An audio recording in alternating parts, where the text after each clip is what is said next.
గ్రామం పొద్దున ఉదయం నమ్మదగిన సమాచారం మేరకు మేము 7 గంటల సమయానికి ఇక్కడికి రావడం జరిగింది. 4 మేకలు చనిపోయినాయని సమాచారం ఇవ్వడం జరిగింది.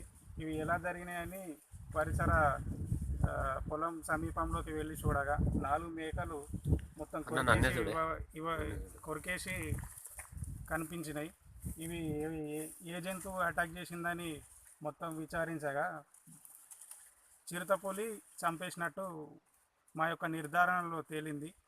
చిరుతపులి ఎందుకు చంపిందని మేము చెప్తున్నామంటే, బ్యాక్ నుంచి అది చిరుతపులి అటాక్ చేస్తుంది కాబట్టి లివర్కు సంబంధించిన మెయిన్ మెత్తడి ప్రదేశాలే తింటుంది కాబట్టి చిరుతపులే ఇది అటాక్ చేసిందని మేము నిర్ధారించడం జరిగింది.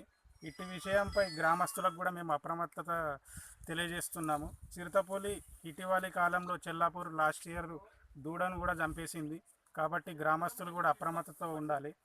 డిపార్ట్మెంట్కి సంబంధించిన ఏదైనా కాంపన్సేషన్ ఉంటే మేము వాళ్లకు అందజేసే రకంగా చర్యలు తీసుకుంటాం. ఇటు విషయాన్ని తెలియజేస్తాం. ఊరు పరిసరం నా పేరు వెంకటే. 6 నెలల క్రితం తెచ్చుకోండి. ఈ నెల క్రితంలో వచ్చిందంటే 2 కుక్కలు అటుకపోయింది అన్నారు. అవి కనవలేదు కానీ అవి ఇంతవరకు లేవు. ఇక ఇట్లా బట్టి ఇళ్ళతోటి ఇటువంటి చేనికాయలనే కట్టేసుకుంటే ఇక అవి మెత్తనేమని అనుకున్నాను. ఇక రాత్రి వచ్చి కొరికేసిపోయింది. ఎంత ఉంటుంది వాటి విలువ? 30,000 ఉంటుంది.